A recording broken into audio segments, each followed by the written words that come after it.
ஆசை கோபம் களவு கொள்பவன் பேசத் தெரிந்த மிருகம். அன்பு நன்றி கருணை கொண்டவன் மனித வடிவில் தெய்வம்.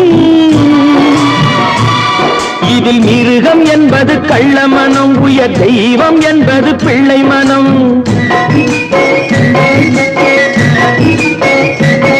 இந்த 6 கட்டளை அறிந்த மனது ஆண்டவன் வாழும் வெள்ளை மனம், ஆண்டவன் வாழும் வெள்ளை மனம். 6 மனமே 6, அந்த ஆண்டவன் கட்டளை 6.